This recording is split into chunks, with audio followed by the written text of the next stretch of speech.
بسم الله الرحمن الرحيم الحمد لله رب العالمين والصلاة والسلام على سيدنا ونبينا محمد وعلى آله الطيبين الطاهرين واللعنة الدائمة الأبدية على أعدائهم أجمعين إلى قيام يوم الدين. Inshallah, we are going to continue our session on verses of law, and today our lesson will be lesson 16. Obviously the rules of Holy Month of Ramadan, which are in later last lessons, we have already done it. So basically 16 and 17 are left. So inshallah today we'll try to see whatever we can cover from lesson.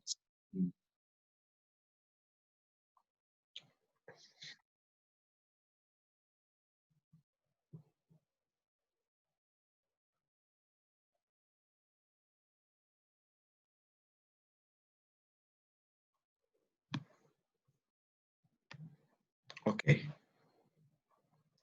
So again, the verses of food, part 3. So part 1, we discussed about the verses of food, which was about tayyib, halal and tayyiba. And then we had this part, again, we had this about the dhabiha, part 2, and the slaughtering and hunting. And today we have part 3. Which is about alcohol. So it has been mentioned what is Khamr. Now there is a problem in the definition of Khamr between the scholars.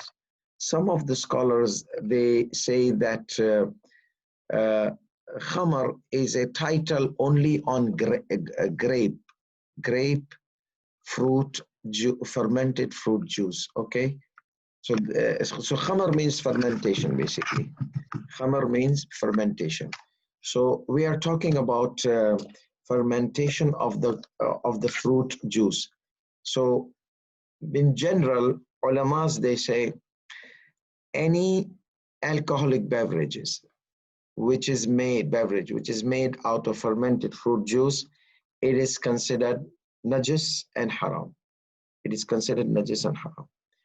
So fermentation of the orange juice, and it becomes alcoholic beverage. Fermentation of apple juice, cedar wine. Fermentation of ananas, pineapple, whatever, pomegranate.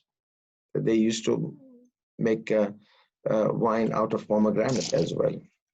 So they had Arabs, but the best royal fruit was known to be grape.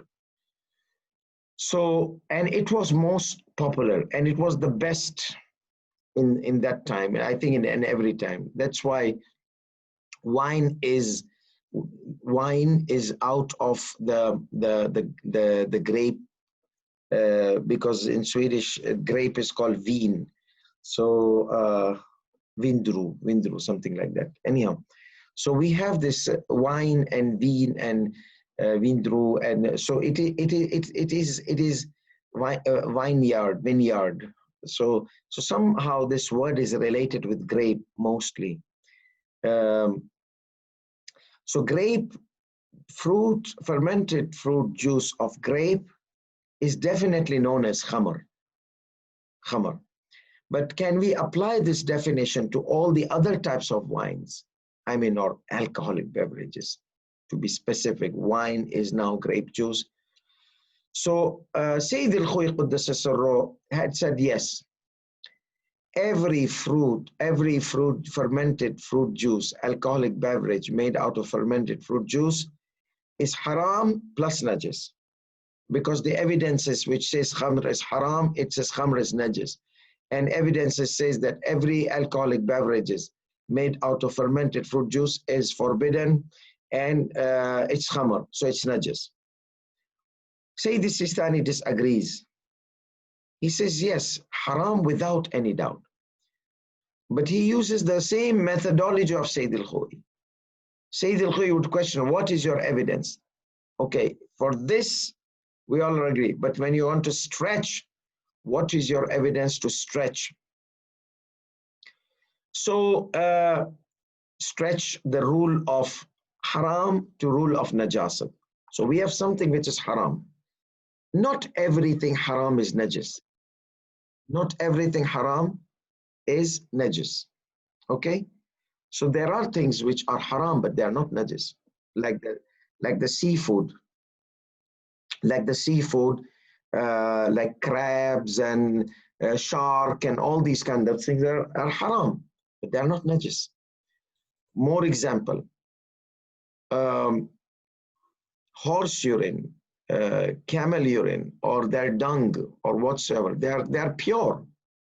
They are pure. They are not najis. But are they halal? No, because they are from the khaba'ith. We mentioned that Allah has forbidden the khaba'ith, which are known to be filthy things in the eyes of the common consideration. So now we have khaba'ith, which are filthy things, and we have najasat, which are filthy things also with metaphysical impurity in it, physical and metaphysical. So now there are things, they could be najis and haram. Like what? Like dead body of sheep. It is najis, not has been slaughtered or hunted properly. It is najis, and it is najis, and it is also haram. Najis, haram. Then there are things, they are haram, but they are not najis. Like what? So we have the cow urine or the camel urine, or all these things are not najis, but they are haram to consume. Somebody will say, okay, what about this medicine, medical purposes? Okay, that is medical. Now that is necessity area, exemption area. But without any necessity, one cannot drink the urine of cow and urine of camel. With respect to the Hindus who are drinking, not all the Hindus, but maybe some group, or maybe all, who drink the cow urine. And with respect to some of the Arabs who drink camel urine, or some of the madhahib from Ahl Sunnah, but not all the Sunnis, not all the, so there are certain groups, so we respect them. But to us, in the school of Ahlul Bayt alayhi salatu wasalam, it is forbidden to consume cow urine or camel urine, though they are pure, or their dung, okay, their waste products like stool. It is not najis, but it is haram to consume. And there are things, they are halal and they're najis, like many other things. So now, previously scholars, they used to say, if something is haram, something is najis, something is haram, in the case of alcoholic beverages. So they would say that any alcohol causes intoxication. Any alcohol causes intoxication. It's haram to consume. It's haram to consume. And also it is najis. So that's why I remember some of the previous scholars, they would not use this perfume. Why? Because it's alcohol. So what's the problem? Because they're going to pray.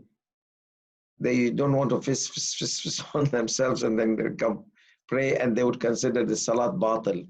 So that was their thing. The next generation, when Sayyid al-Khuy Quddasa Sirruh give a striking fatwa. Okay, so we have not everything forbidden is najis. Not everything forbidden to consume is najis. Alcohol is consumed, but is it najis?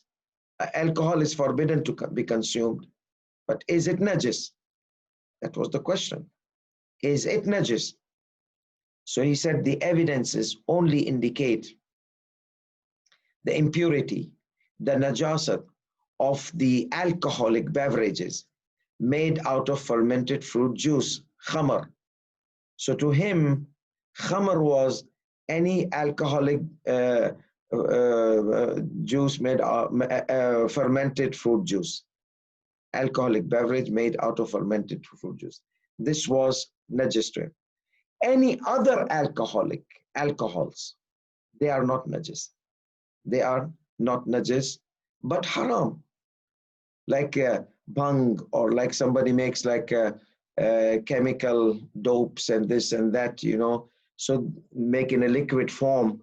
So these alcoholic beverages, which are not made out of fermented fruit juice, it was not khamr to Sayyid al-Khou'i.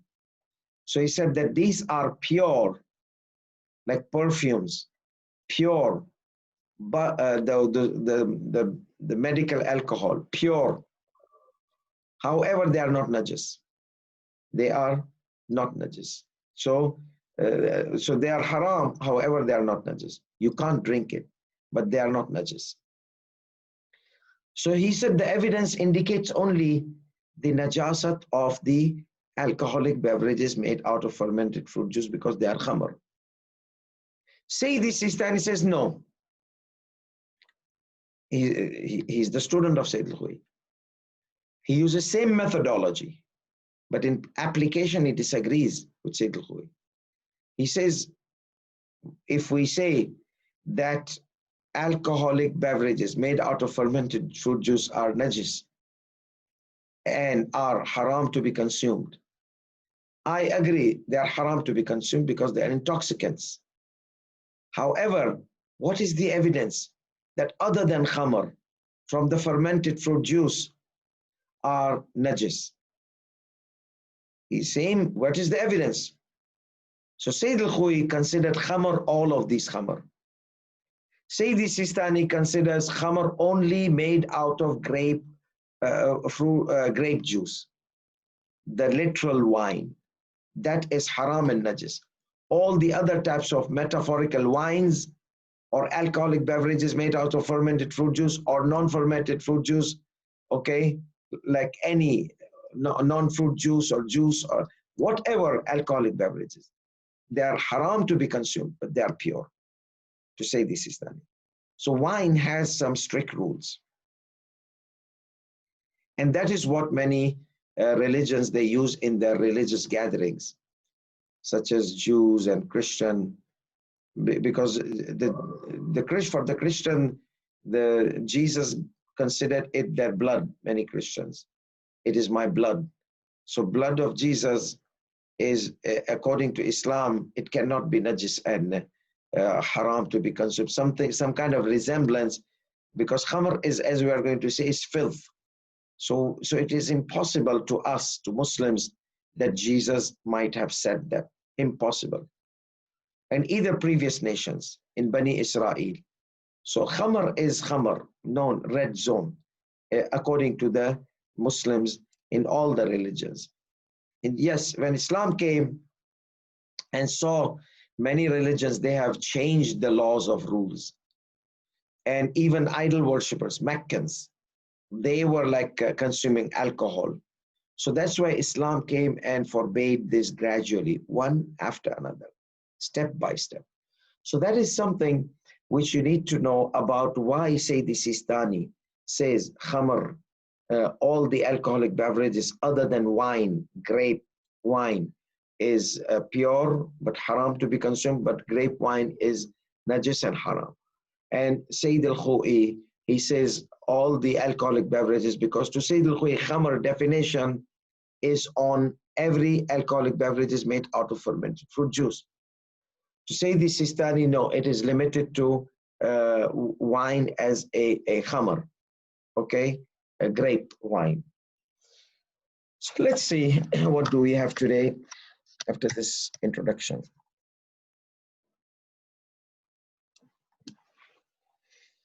Let's make it bigger.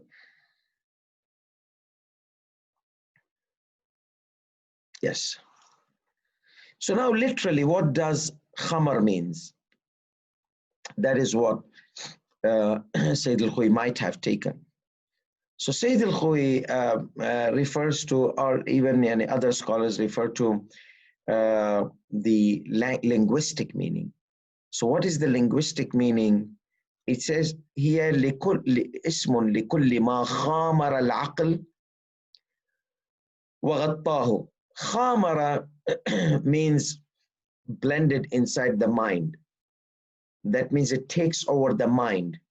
Like how the bacteria takes over the khamir, you know, the bread dough. So when you keep the bacteria, khamira yeast, it slowly expands and takes over the dough, and the dough becomes bigger, filled with gases of bacteria. So bacteria eats and release gases. So those hollowness inside the bread, you see the leavened bread or the hollowness, that hollowness, because the bacteria, they have made gases. When we cook, these gases expand. So they make these the inside the bread like the hollow like spongy situation, so that you can dip it into the salan or sak or curry, and that absorbs it, and that you enjoy. That's the whole purpose of the bread, to be able to absorb the milk or the yogurt milk or lassi or salan or all those kind of things. So it becomes absorbable.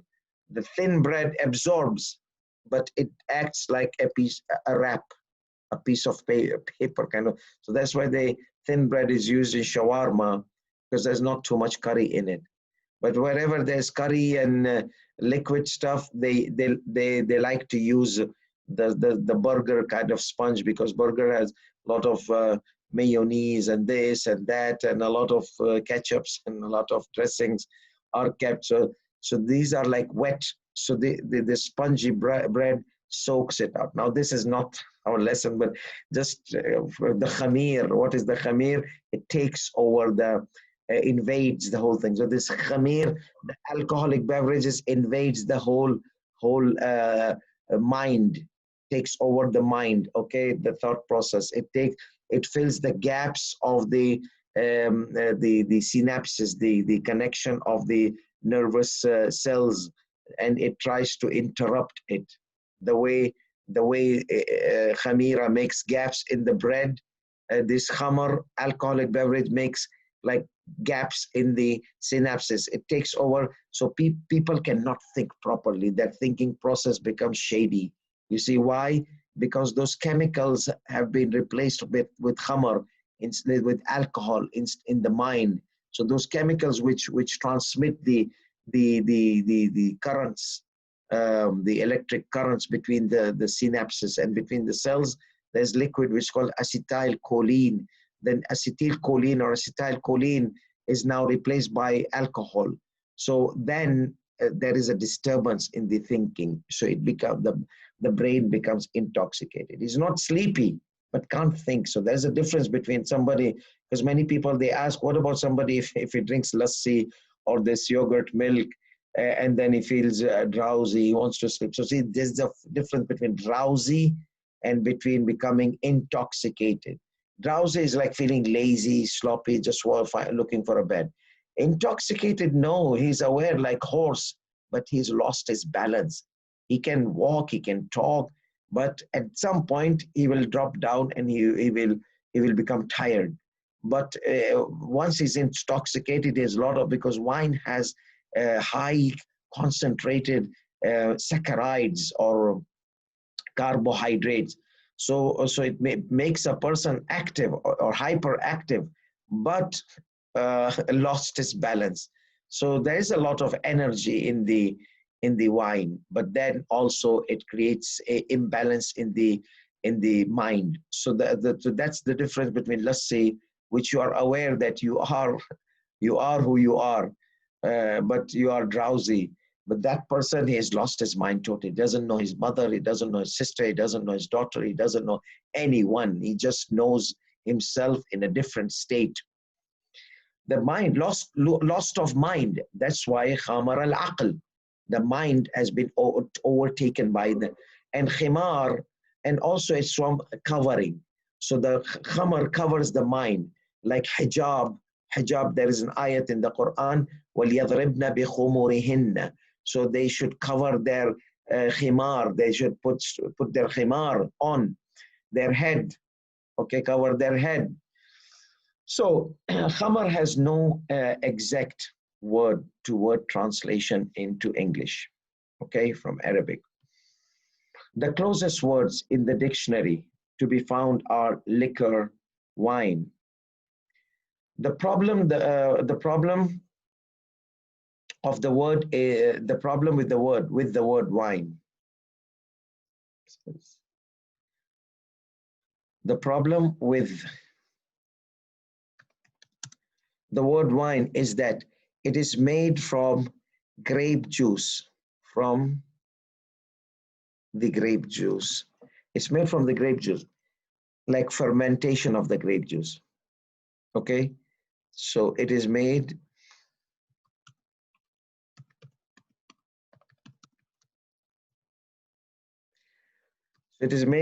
by the fermentation of the grape juice. But the exact meaning of Khamr would be an alcoholic, like if we want to translate it. Closest meaning we can get with Khamr is, because Khamr is related with the grape juice, alcoholic beverage, which is produced from the fermented fruit juice.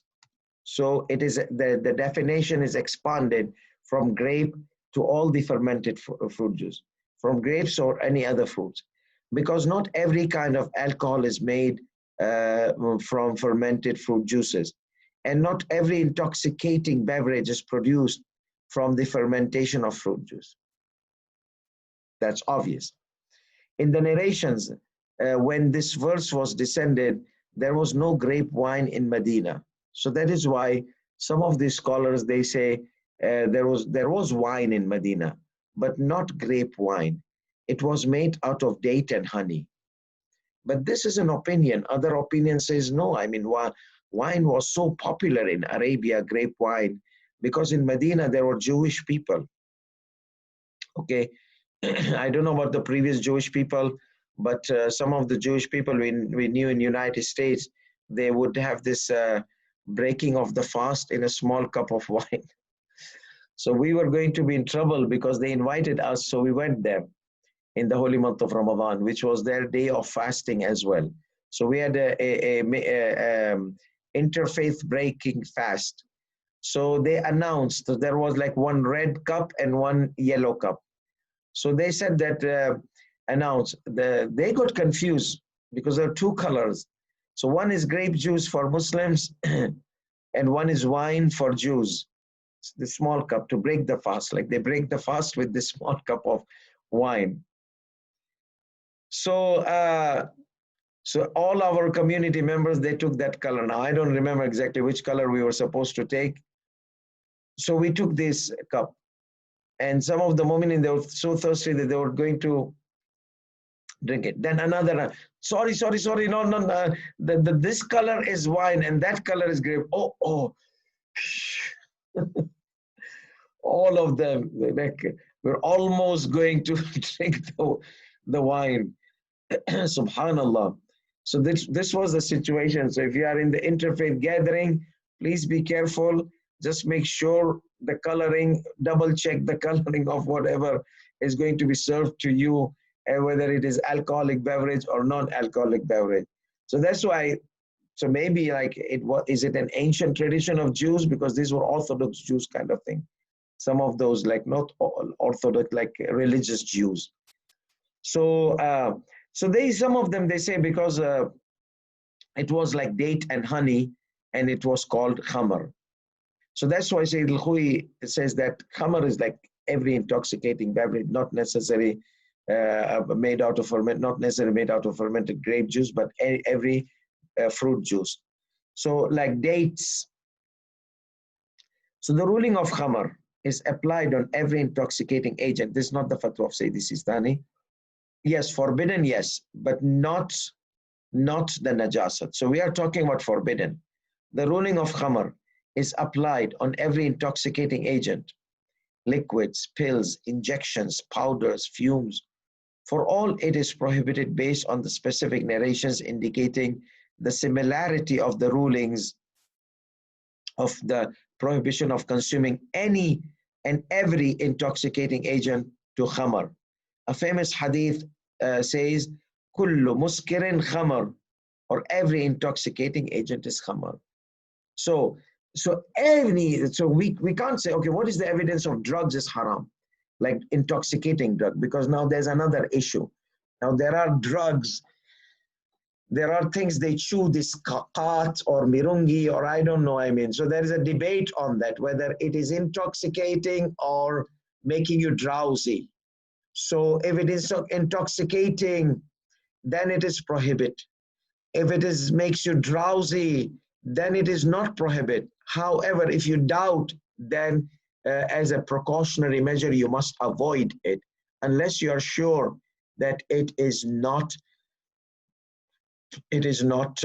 intoxicating. Now, I asked some of those who consume this mirungi or qat or something like that.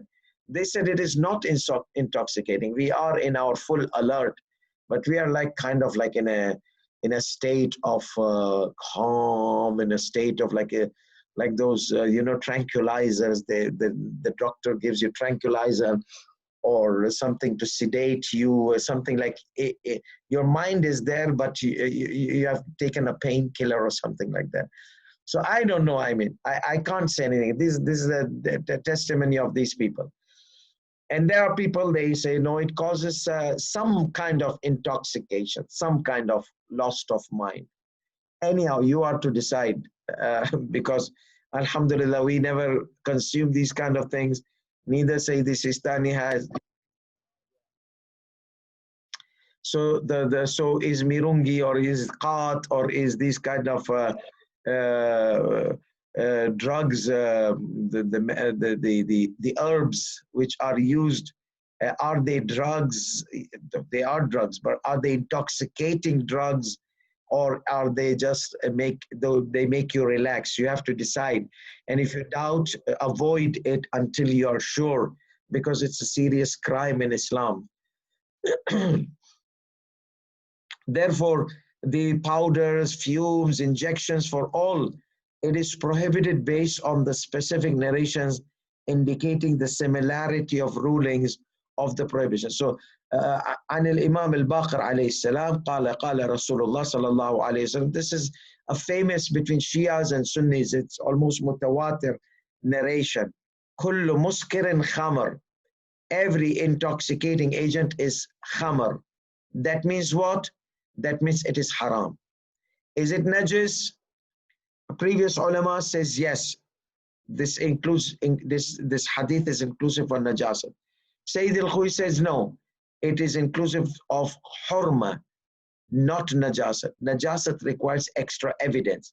So what is the evidence of najasat? We have another evidences indicating only the fermented fruit juice, like wine and all these. Sayyid Sistani says no, evidence indicate only the najasat of the khamr. And obviously beer, it is not fermented fruit juice, but it has specific evidence, the beer. Fuqar. So what is the ayat? Bismillah ar-Rahman ar-Rahim. Ya ayyuha alladhina amanu, innama al-khamru wal-maysaru wal-ansab wal-azlam rijsun min amal al-shaytan fajtanibuh. Avoid it. This word, focus on it. Fajtanibuh. Avoid. Avoidance. Focus on it. لَعَلَّكُمْ تُفْلِحُونَ. So that you may be successful. That means it will lead to success. These things do not lead to success. These are filth from the acts of the shaitan. Acts of the shaitan. So we have khamr. Khamr is, the Shakir has translated as intoxicants, which we said they are intoxicating beverages. To some, it is from wine. And maysir, the gambling games of chance. Wal ansab, the sacrificing on the stones which are made for the idols. And dividing by the arrows, like gambling, I mentioned this in the ayat of food. ذُبِحَ لَلنُّصُبْ. So this nusub, they used to have this kind of certain specific idols, idol stones or idol platforms. They used to slaughter their goats for the sake of idol. So these are obviously forbidden. And Islam, they used to have this 10 arrows, for example, 7 arrows, they will have shares, and then 3 arrows, they will not get anything. It will be for the idols or for the priests or something like that. So people will come and they will make this, they will bring a camel, and they will all share in the camel. And then after that, they will divide the camel into 10 parts. 7 parts for those who people they participated, but 3 they are going to lose, and that share will go to the idols. So therefore, this was a kind of gambling in that time. So yes. So look what Allah says: "Rajsun," unclean. Now we can understand the meat, ansab and azlam, and the meat coming out of these things are filth physically. We can understand the khamr is also filth. But what about the maisar, the games? The games, they are not literally filth. So some of the scholars, they say it's in the, all are, these 4 things are in one line. So either we have to say this gambling is filth. That means when you touch the chess and checker, you have to wash your hands. If you touch the chess and checker with wetness, like all these, or not. So they say this ayat is not indicative of najasat. This rijs is not najasat. It's an indecent act. Indecent act. It's an evil act. It's act of shaitan. So that's why they do not consider this ayat indicative of, this rijs is indicative of najasat. So though they have translated uncleanness, but we can say indecent, immoral act, or immoral, or something which is denied act, something which is bad, okay, evil, from the deed of shaitan. So it's rijs min amali shaitan. It's the bad part from the deeds of the shaitan. Anyhow, so does the shaitan have good deeds? He had good deeds before, but whatever now he does to deviate the people are bad deeds, and this is so. But some people, some scholars, they say no, rijsun min amali shaitan, from the deeds of shaitan. Okay, from the deeds of shaitan. So it is rijs, and it is an act of shaitan. That means it leads to satanic acts. How? Khamr, intoxication of mind, you may committing serious haram crimes. Gambling, addiction to win and to play and win and play and win in a way that you might murder. Now in Las Vegas and these places where there's gambling, highest rate of murder is found in these places. Why? Because somebody takes your money, you don't want him to win. So you kill him and take the money back. So while he's going home, while he's somewhere else, this guy comes whose money was taken by gambling. Okay, though you gambled, but anyhow, no, they don't want. They want to win. They don't want to lose. And this causes animosity between people. And that's why it is from the deeds of shaitan. It creates animosity. It might lead to murder or retaliation. So that's well, ansab wal azlam. Idol worshipping, obviously, deed of shaitan. Gambling, again, these 3 people they did not get. Now they will have bickery and hate inside, and we lost our camel share and this and that. And it was done also to serve the idols and to serve the priests and all those kind of things. So Allah does not say don't play. That's why Sayyid al-Khuy says that every gambling device should be avoided. People, they say, okay, can't we play without gambling? But the ayat says, fajtanibu. Khamr is an object, not an action. Okay? Ansab is an object, not an action. It's the meat. Azlam is an object, shares. So all these are shares, avoid. So that's why Sayyid al-Khuy used to say, Wal-maisir is an object. Avoid it. Allah does not say don't play. No, Allah says avoid it. So it's more, so playing with it is much more haram. Avoiding is haram. So this is a clear ayat indicating one should avoid the tools made for gambling purpose. Because Allah says, Fajtanibu, a strong command, avoid it. These four things must be avoided. So don't say, no, I'm going to play without gambling. Is it a gambling device? Yes, but I'm not playing it for the gambling purpose. I'm not using money. Allah says avoid. But no buts. Allah says avoid. Fajtanibu. Stay away from it. Doesn't that ring bell? It did not say don't play, don't consume. He said stay away, far away, go away. Go away from gambling devices. Go away from gambling, from the alcohol. That's why we are going to see that alcohol is not only consuming haram, sitting on the table where there's alcohol, haram. Why? Avoid. But I'm not drinking, avoid. Okay, so let's see. The verses addresses the believers. Ya ayyuhalladhina amanu, we mentioned. And the philosophy behind was, it was previously mentioned. We mentioned previously what is the meaning of amanu, iman, how many types of iman, mu'min are there. So this is basically aimed at the believers. And that means the Muslims. The verse restricts the four forbidden things mentioned that are nothing but filthy, okay, which are, we said that al-khamr wal-maisir wal-ansab wal-azlam, these four things. Innama, none but, rijsun min amal shaitan. There's no good in these kind of things. If there's good, it may be physical good, material good, you might win, you might have some benefit, but in general, it is more harmful, more dangerous, more severe. It leads to the corruption of the society. And most highest business today in this world is Las Vegas, gambling and alcohol. That is the two. Everything has gone against Islam. Islam says this is most severe. Shaitan says this is most best. And you see, it has more value. Okay. The verse restricts forbidden. So, and mentions that it's filthy, these are filthy things and acts from the deeds of Satan. And strong commands are there to avoid them in order to achieve success.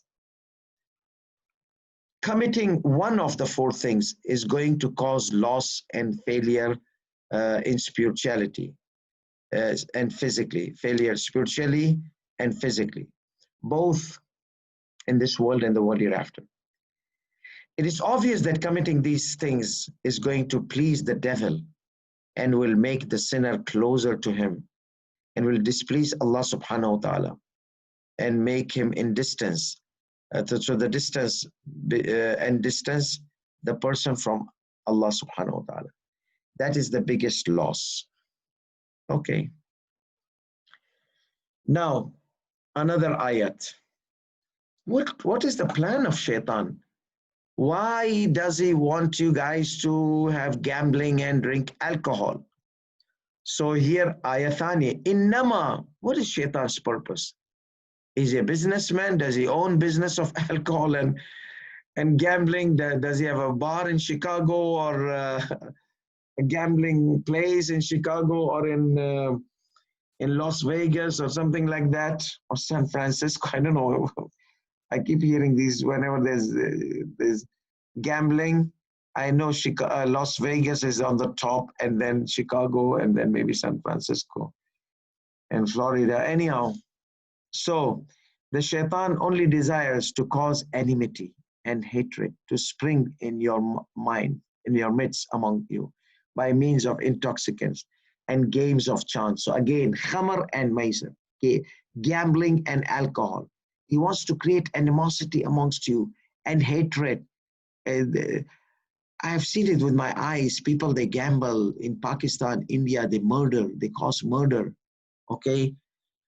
keep you off from remembrance of Allah. Obviously, you keep your mind occupied with other things than Allah subhanahu wa ta'ala, with retaliation, with losses, with this, with that, and intoxicating agent blocks your mind from mentioning Allah subhanahu wa ta'ala. Will you then avoid? Okay. So, innama, let's take the ayat word by word. Innama yuridu shaitan. So there's irada of Allah and there's irada of shaitan. Whatever Allah wants is best, for shaitan it's worse.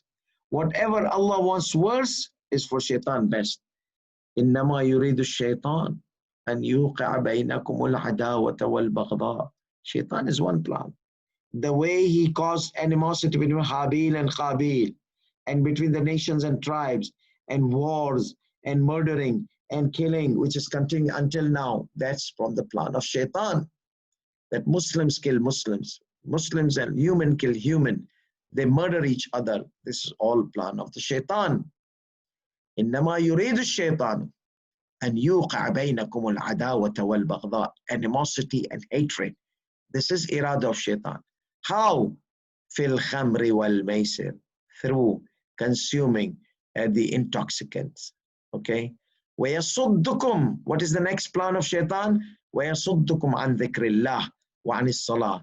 And he wants to keep you away from mentioning Allah by making you intoxicant, by making you addicted, and you just want to win the chance, win the game, and your salat time is going qada, everything is going away.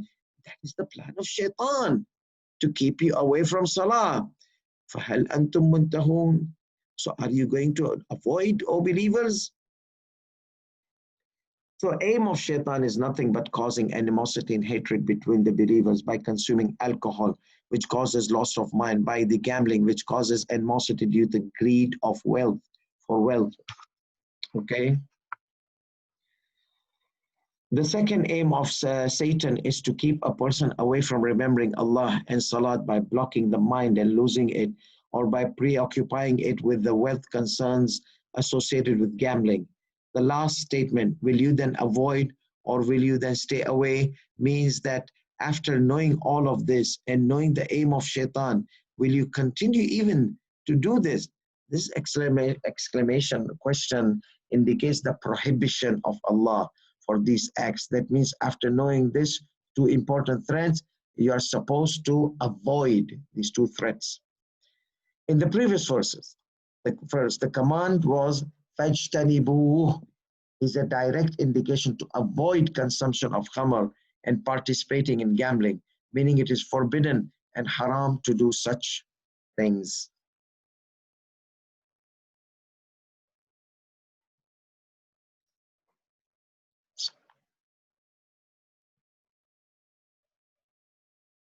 Okay. So, but Quran also praises khamr. Where is that? Where is that praise of khamr? وَيَسْأَلُونَكَ عَنِ الْخَمْرِ وَالْمَيْسِرِ. When people ask you about the khamr, I'll just keep it khamr for the safe side. When people ask you about the khamr and the gambling devices, قُلْ فِيهِمَا إِثْمٌ كَبِيرٌ, because these are objects. Khamr is object, gambling device is object. So obviously gambling devices means gambling. Khamr means consuming alcohol. قُلْ فِيهِمَا, in consuming it or in playing it, إِثْمٌ كَبِيرٌ, big sin, great sin, disobedience to Allah subhanahu wa ta'ala. Okay? وَمَنَافِعُ لِلنَّاسِ, and there are profits as well. There are benefits.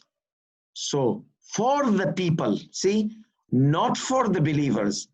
There are some people, obviously, they are gaining from it. They are gaining profit. If they were not gaining, why would they open bars and the gambling places in Las Vegas and these places? Why? Because they are benefiting. They are benefiting millions and millions and millions. وَإِثْمُهُمَا أَكْبَرُ مِنْ نَفْعِهِمَا. You know, the sin is greater than the benefit. So you will benefit, you will get money, Okay, there will be money benefits if you are going to sell and you are going to do open gambling places. But you know that whoever practices it, the sin is greater, sin of these two. وَيَسْأَلُونَكَ مَاذَا يُنْفِقُونَ قُلِ الْعَفُوَ. They say, what should we spend in the path of Allah? Tell them whatever is extra, okay? Whatever is remaining. You don't have to give up all your wealth, because there are people, they said, give up everything for the sake of Allah, become a monk. No, in Islam, you have your wealth, respects you. كَذَلِكَ يُبَيِّنُ اللَّهُ لَكُمُ الْآيَاتِ لَعَلَّكُمْ تَتَفَكَّرُونَ. This is the way Allah subhanahu wa ta'ala explains to you His signs or His verses so that you may ponder. So when Allah ends a verse with لَعَلَّكُمْ تَتَفَكَّرُونَ, so that means Allah subhanahu wa ta'ala wants people to ponder. The verses indicate that people were skeptical about khamr and gambling. So Allah subhanahu wa ta'ala addresses the Prophet sallallahu alaihi wasallam. When they ask you about the khamr and gambling, tell them this indicates that the Prophet sallallahu alaihi wasallam was a mediator and wasila between the people and Allah subhanahu wa ta'ala. So he takes the queries of the people, presents them to Allah subhanahu wa ta'ala, and then Allah subhanahu wa ta'ala uses the same channel and tells the Prophet sallallahu alaihi wasallam to pass on the message similar to other prophets, peace be upon them all. Ithm. So this Allah subhanahu wa ta'ala has indicated that the khamr has ithm, and gambling also has ithm. That means the two things are greater sins. And people might have questioned this because they had great earnings coming from these two businesses. Therefore, Allah subhanahu wa ta'ala acknowledged the physical profits and benefits of these. And we can see in today's time that the most productive businesses are bars and casinos. Yes, casinos, I have forgotten what is the gambling place. So casinos. And surprisingly, these bars and casinos, even in the Western countries, many countries, and in the United States, some of the states, they have very strict measures. Some states you cannot open bar and casino. And that's why you see there are few places. So what is their purpose? Is their purpose to keep people away from it? No, no, you don't know the trick. So if everywhere these big casinos and big bars become famous, the product will become less. The demand will become less. Did you get it? So narrowing it down to certain places, this is all monopoly of the rich people, okay? More money is going to come to them. More money is going to come to them. That means what? That means more business. Narrowing it down, traveling business, coming to this hotel business. They have to travel to this gambling place, famous gambling place. If you want to get millions and millions of dollars, you have to travel these places in gambling. If you want to take kidogo, a little bit amount, then you might have small gambling places in your community. This is in United States I'm talking about. That there are, and this is what I heard from the analysts who analyze these kind of things economically. They say that to keep the demand of alcohol and gambling more and higher, it's not to restrict the people. No, that sounds like morally, maybe initial purpose might be that. But they saw when we restrict, more people they come, okay? More people they travel to these places. So let's keep it there, and keep it restricted so that more money will come and more income will come and more. So it's all about satanic intention. There's no humanic intention behind the big people, the people who have the lobbies of the laws and everything, the lobbyist people. They own everything, the gambling places, casinos, and the alcoholic businesses. It is owned by them. So obviously it's the most expensive things and then most beneficial. So there are benefits. Therefore, Allah acknowledged the physical profits and benefits. Yes, so you have money-making business. You have made it money-making business of these.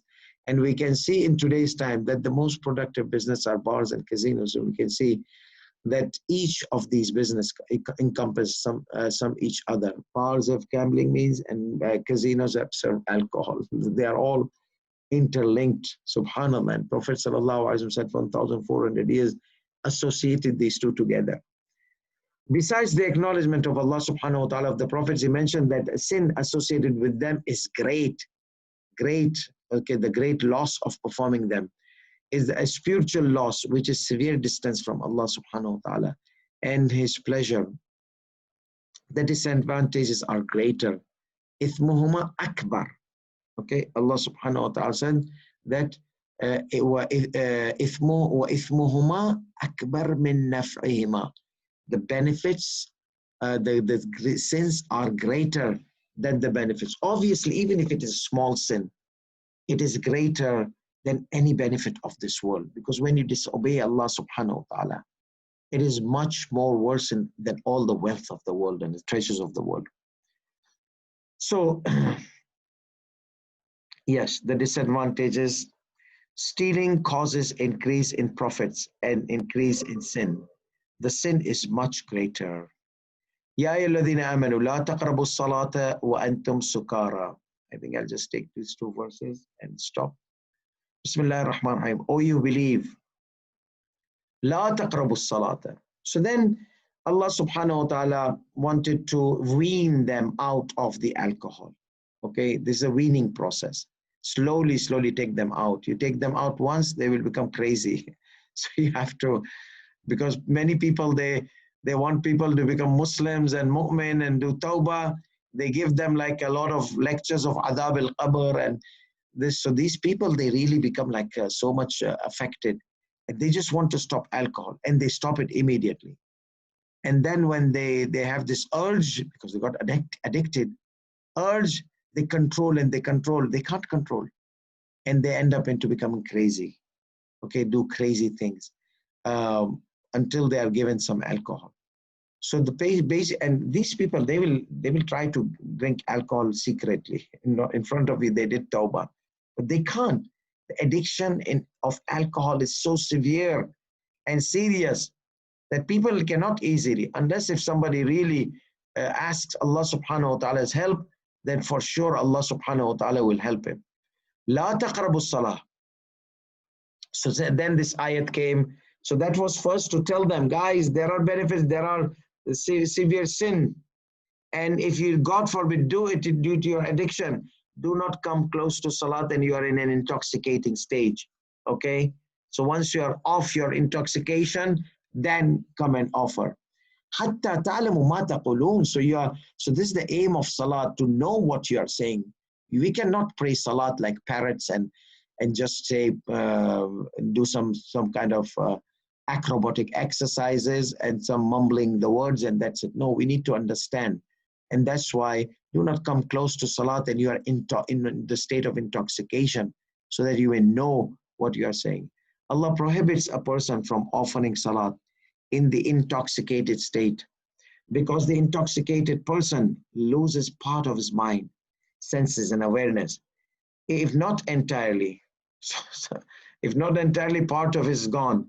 Therefore, she cannot comprehend what he can say. I mean, I'll just limit to he, because the way it's in Arabic language. And he in Arabic language is inclusive to she as well, just for your information. Because male pronouns, they include female as well. The salat will be useless, okay? Indirect prohibition of being intoxicated, because salat is obligatory. And since it is associated with the condition of freedom from any intoxication, the intoxication becomes forbidden, at least during the time of salah, based on this verse. After discussion on a higher level, it is concluded that intoxication is prohibited in every state, whether before or after the salah.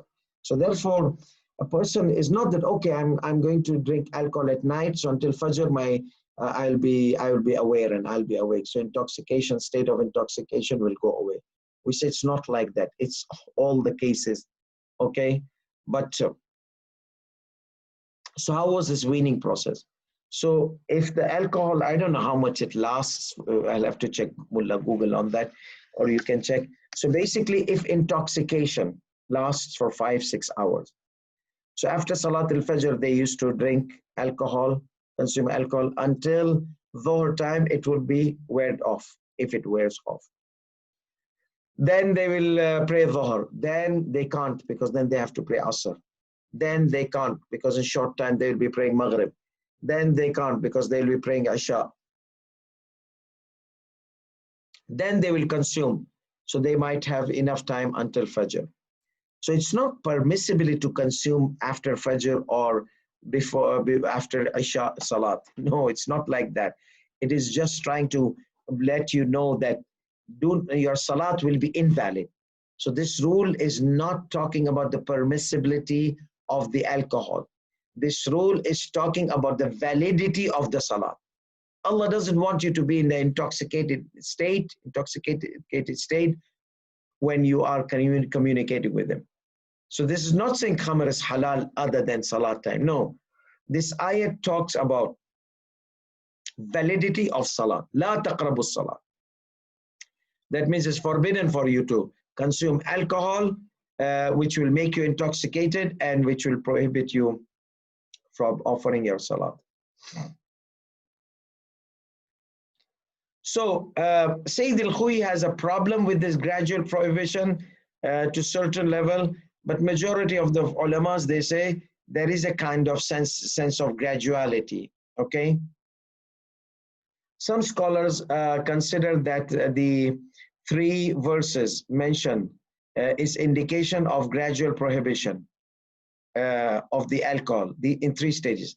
First, indicated by the verse that benefits are the loss, the sin is greater than, because sin is loss. So the loss, you are disconnected with Allah subhanahu wa ta'ala. Though you gain some money, but you're committing act of disobedience.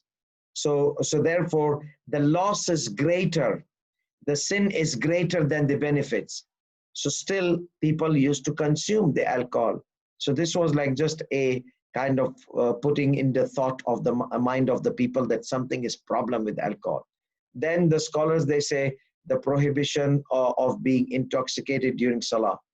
And besides that, it was permissible, meaning half of the 24 hours.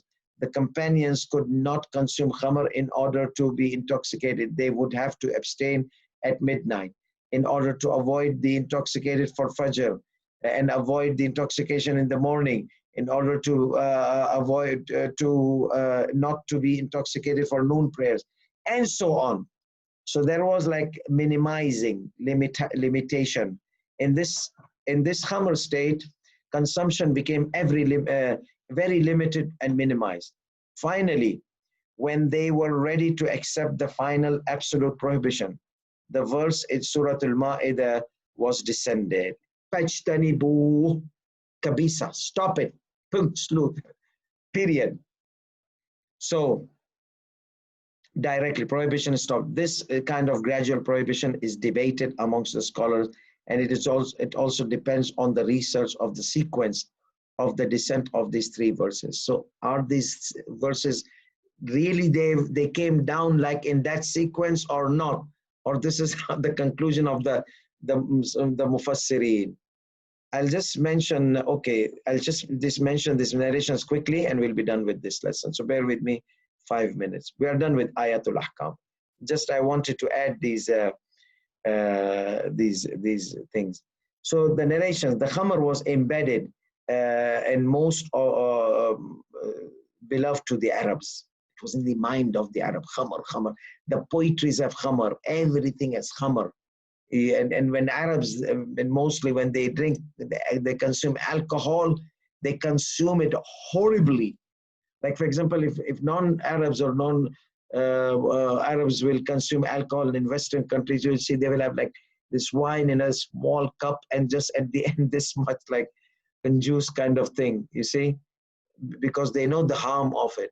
But Arab, this cup will be bigger and it will be packed like drinking juice or something like that. So it's horribly consumed in the land of Arab, like in Saudi or in these places wherever they have permitted Khamr, they consume it crazily, the Khamr consumers.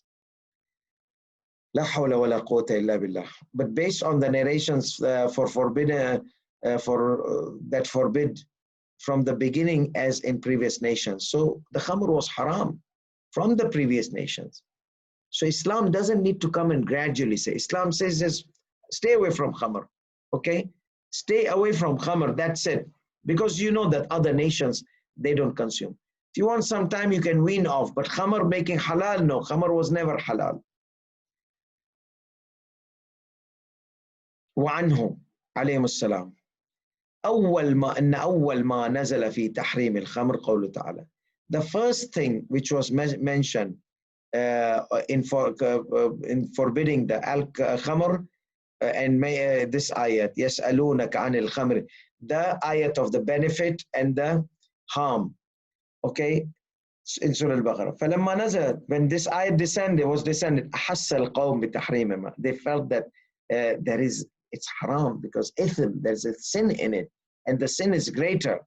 وعلموا أن الإثم مما ينبغي اجتنابه, and they knew that ithm, the sin, they have to avoid it. ولا يحمل الله تعالى عليهم من كل طريق لأنه قال ومنافع للناس.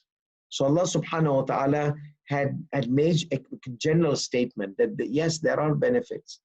Okay, so many people, if they will stop Khamr, they will lose business, they will come into poverty, they will have problems. So that's why Allah subhanahu wa ta'ala just reminded them sensation of Khamr, that Khamr is ithm, it is a sin. So what does that mean? The first ayat descended was indicating it's a sin. So it was never halal in Islam. Because those people, they say, okay, before it was halal, then Allah made it haram. No. Ithmun kabir, great sin. So it was from the beginning haram. It was great sin. Then Allah subhanahu wa ta'ala mentioned this ayat, فَاجْتَنِبُوهُ, avoid it. Okay? لَعَلَّكُمْ تُفْلِحُونَ. فَكَانَتْ هَذِهِ الْآيَةُ أَشَدَّ. Now this was more stronger. It's a great sin. Here, avoid it. And then ثم ثلثا, after that Allah subhanahu wa ta'ala gave the third ayat, فَكَانَتْ أَغْلَظ مِنَ الْآيَةِ الْأُولَى. It was more severe than the first and the second ayat. إِنَّمَا يُرِيدُ الشَّيْطَانُ أَنْ يُوقِعَ بَيْنَكُمُ الْعَدَاوَةِ. Shaitan wants to create animosity and hatred in you through khamr and gambling, and keep you away from the mentioning of Allah subhanahu wa ta'ala, keep you away from salat. So are you going to avoid it? So وَقَدْ أَكَّدَ الْعَلَّامَةَ أَنَّ الْخَمْرَ قَدْ حُرِّمَ. So the Allama Tabatabai emphasized a lot in his tafsir that khamr was forbidden from the beginning, before the migration of the Prophet sallallahu alaihi wasallam. فعن الإمام الباقر عليه السلام, Imam al-Baqir alayhi salam says, ما بعث الله نبيا قط. Allah has never ever sent a prophet unless وفي علم الله تعالى أنه إذا أكمل له دينه كان فيه تحريم الخمر. If the religion of this prophet becomes complete, khamr has to be a component, forbidden khamr. The prohibition of khamr has to be a component of the message of every prophet. So that means Adam alayhi salatu wasalam, Moses, Noah alayhi salatu wasalam, Jesus alayhi salatu wasalam, all of them, there was a prohibition of khamr. Imam al-Baqir alayhi salam says, وَلَمْ يَزَلَ الْخَمْرُ حَرَامًا, and khamr has always been haram. وَإِنَّمَا يَنْقُلُونَ مِنْ خِصْلَةٍ ثُمَّ خِصْلَةٍ, but from one characteristic to another characteristic. وَلَوْ حُمِلَ ذَلِكَ عَلَيْهِمْ جُمْلَةً لَقَطَعَ بِهِمْ دُونَ الدِّينِ. So what happens if Allah subhanahu wa ta'ala would make alcohol haram totally, kabisa, once, you see, so give insight for there are benefits, okay, so you don't want losses, but remember there's great sin as well. Avoid it. And then the harm of it. So if Allah subhanahu wa ta'ala would have just said from the beginning, stay away from it, it's harmful, it's this, that means he would have stopped them from becoming religious. لَقَطَعَ بِهِمُ الدِّينِ. You see, so you have to give them some incentive to come closer to religion and understand religion. Then start slamming them with haram after another. Many times people, they embrace Islam, our youth, they just you will become Muslim, you will not do this, you will not do this, you will not do this. Okay, you know something, that's too much for me. I can't become Muslim, keep Islam for you. You can't. You can't. You have to do the gradual da'wah. قال ليس أحد أرفق من الله. Is someone more passionate than Allah subhanahu wa ta'ala? فمن رفقه, no one is more passionate than Allah subhanahu wa ta'ala. From the passion of Allah subhanahu wa ta'ala, أنه ينقلهم من خصلة إلى خصلة. From one characteristics to another, like slowly, gradual, weaning them off. But Allah never said it is halal. But Allah made this language lesser in severity, and وَلَوْ حَمَلَ عَلَيْهِمْ جُمْلَةً لَهَلَكُوا. If Allah would have attacked them, and Khamr is haram, that kind of attack language, they would have perished. Oh no, what will we do? And finally, مُدْمِنُ الْخَمْرِ فِي الْآخِرَةِ, on the day of judgment. He comes like an idol worshipper. يوم القيامة, he meets Allah subhanahu wa ta'ala. يلقى الله يوم القيامة كعابد وثن. It's similar to the idol worshipper. وعنه عليه السلام يلقى الله يوم القيامة كافرا. He comes on the day of judgment as a disbeliever, obviously, because disbelievers, they consume alcohol, not believers. So he will not come as a believer on the day of judgment. The Prophet sallallahu alaihi wasallam, لا ينال شفاعتي. People know. The Prophet said, Ummati, ya Ummati, Ummati, to, you will say, Ya Allah, Ummati, I want to intercede for them. The Prophet said, my intercession is not going to come to the person who is sloppy in his salat, okay, and the one who is intoxicating. They don't, wallahi, by God, they don't come to me on the day of judgment. I will never intercede for them. Okay, la yanalu shafa'ati. My intercession is not going to be given. Man istakhaffa bis salah. Whoever is sloppy in his salah. Fala yarid alayya al-hawd. La wallah. He is not going to be presented to me for intercession. No, by God. Wala yanalu shafa'ati man sharab al-muskir. And the one who consumes alcohol will never be taking my intercession. Who is consuming the intoxicants. Here, Rasulullah did not use the word khamr. He used the word muskir, intoxicant. So any intoxicant, mirungi, firungi, whatever is intoxicant, I don't know about that, but whatever is intoxicant, loses your mind, gives you a sense of intoxication. And then the forms of punishment of the intoxicated, of the alcohol, Imam al-Baqir alayhi salam said, the person who intoxicates khamr, he comes on the day of judgment, muswaddan wajhu. His face will be dark from the curse, not black. Many people, aswad means black.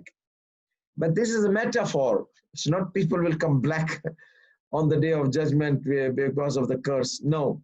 So their faces will be dark. Even if they were black, their faces will be dark. That means there'll be no nur. There'll be marks of curse, expression of curse. And even if they will be white, their faces will have expression of curse. So they will be dark. That means darkness of metaphysical darkness, not that black. He will be black. It will be white. Black will go to hell, and white will go to that. That's not right. That's racist. Okay. So dark face, like signs of curse. Wajhu muwalla, and his face will be burning with flame. So maybe that's the cause, that even the white person will be burning. So it's all charcoal. They have become like a charcoal, okay, because of burning. Muwalla an lisanu, his tongue will be burning. Yasilu lu'abu ala sadrihi, his tongue will be out and it will be burning, and the saliva is dripping on his chest. Yunadi al-atash, thirst. And then he wants some water. He's thirsty, burning face, burning thing, burning tongue. Everything is like hell. So he wants water. وَحَقٌّ عَلَى اللَّهِ, it is the right of Allah that he is going to feed that person. Feed him with what? مِن طِينَةِ خِبَالٍ. What is طِينَةِ خِبَالٍ? They said, what is طِينَةِ خِبَالٍ? وَمَا بِئْرُ خِبَالٍ? Okay, there is this well in Jahannam. It's called طينة خبال. قال بئر يسيل فيه صديد الزنات. The people adulterers. When adulterer comes, the one who commits adultery, sex out of wedlock, comes on the day of judgment, he's given water. He drinks hot water. Okay, all his stomach becomes pus, and all this filthy stuff comes out from his private parts, and from behind and from front. It's so filthy, so smelly. People of hell are passing by. Ew, what have you done? I was doing sex out of wedlock. Okay, so this is filth. Now this filth which is coming out of the zunat, the adulterers, sex out of wedlock, this is going to be given as a drink to those people who used to consume alcohol. You're thirsty, drink this.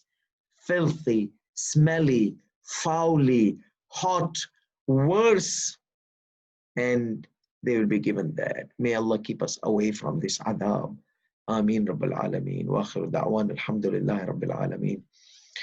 So we are done with our session. So let's check